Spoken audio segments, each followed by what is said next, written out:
Ngayon, mga kababayan, ang tanong, dapat kung anong tanong, siya ring sagot. Ang tanong, mga bossing Chief Amo, sir,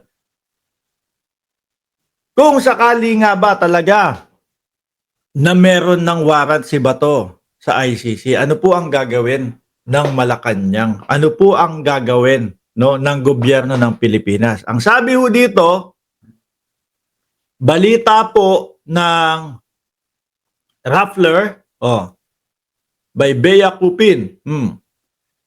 If ICC arrest warrant comes for Bato, Malacanang will serve it. Nako po.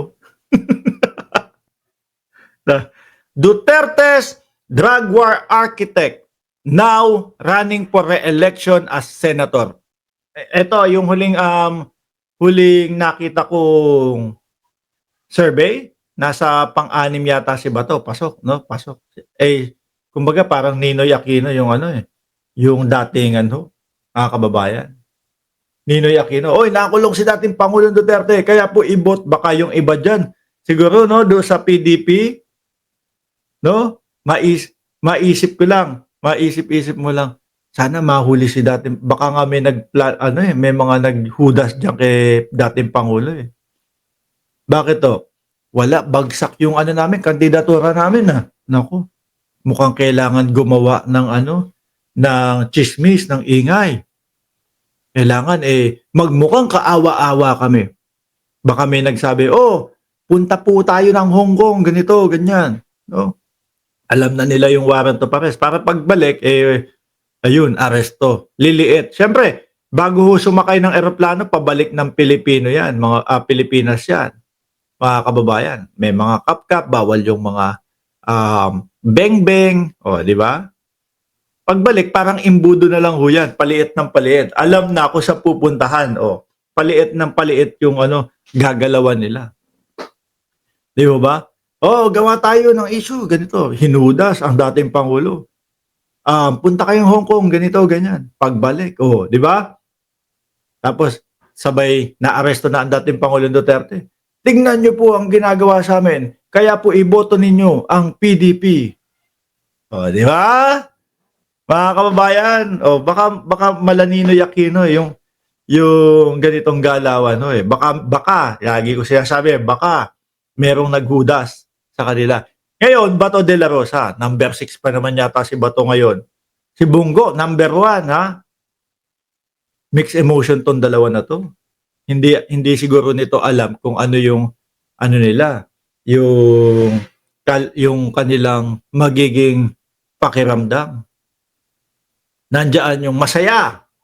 Pasok tayo doon sa top 12, 'di ba? Si Bato. Yan dalawa lang naman eh. Minsan lumalabas si Bato, no, sa top 12, nagiging 15. Pagkatapos po ng pagka-aresto kay dating Pangulong Duterte, pumasok. Pumasok sa top 6. Kaya na-analyze ko lang, baka malanino yung mga nito, yung diskartehan nila. No? Ngayon, 1 and 6 ang Bato de la Rosa. Kung di ako nagkakamali doon sa numero ni Bato 1 and 6 sila. Hindi mo alam kung ano iisipin mo Putik na yan, mananalo nga ako. Leading nga ako dito sa survey. Kaso, eto naman, problema ko naman yung warrant of arrest ng ICC. Tapos ngayon, makikipagtulungan pa din. Ganun pa din po ang estilo, mga kababayan. No? Parehas po ng estilo sa dating Pangulong Duterte. Sabi nga po, no, mga kababayan, ng Malacanang, walang special treatment, no? Kung yung warrant of arrest mo padadaanin pa din sa Interpol, at ang Interpol makikipag-ugnayan sa PNP, ganon din ang gagawin dyan. No? Ang PNP, baka yung 7,000, ilan ba yun? Sabi, balita, di ba? 7,000 kapulisan. Dito baka kay Bato,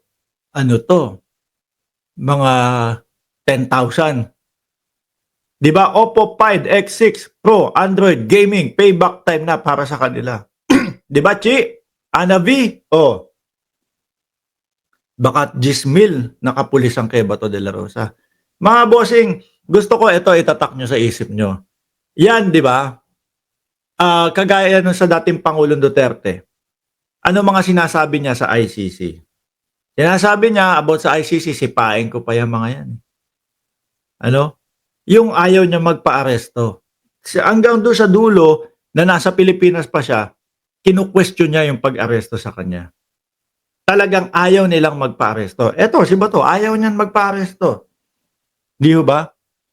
Ngayon, naiiba yung naratibo nila kapag hawak na sila, pag nakubkob na sila, pag nakuha na sila. Iba na po ang sasabihin niyan.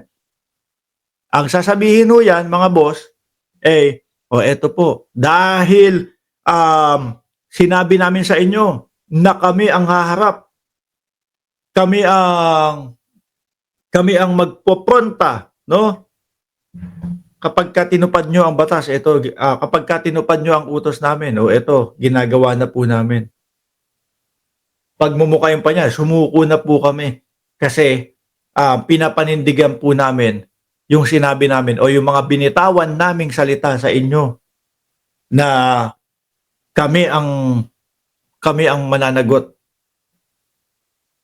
'Di ba? Sabi ni Kiara May, kaso sir gusto niya kanlungin siya ng Senado. Yun ang problema. Medyo maiipit si Chis Escudero diyan. Pero sabi nga naman ni Chis Escudero, hanggang ano lang daw po, hanggang doon sa legal na pamamaraan. Paano po kung ubos na yung legal na pamamaraan? Wala, isusuko din siya ni Chis. Di ba?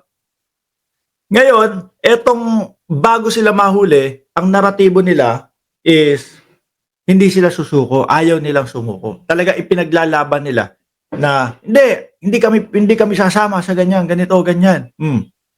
Hanggang sa nagmumura na nga sila sa presidente, di ba? Hindi kami susuko. Pero pag nahuli na ho, mga kababayan, uupo na yan sa camera kagaya po nung ginawa ng dating Pangulo. Ganyan na yan, no? Nakaganyan, para maganda, baba natin. Kaganyan na. Mga kapulisan, mga Pilipino, di ba ang sabi ko naman sa inyo, ako ang mananagot? Eto na po. Pinananagutan ko na po. Kung talagang masabi na tayo ay guilty, so be it. Di ba? Iba na ho. Pang-hero na po yung mga sasabihin nila. Yung tipo bang, eto, sinasangga ko na, ako na. Ganun na ho yung mga nagiging naratibo. Kaya kung sinabi, itatak natin sa isip natin, kung ano sila bago mahuli at pagkatapos mahuli. Pagmumukain na nila yung sarili nila na hero sila. Walang ganun.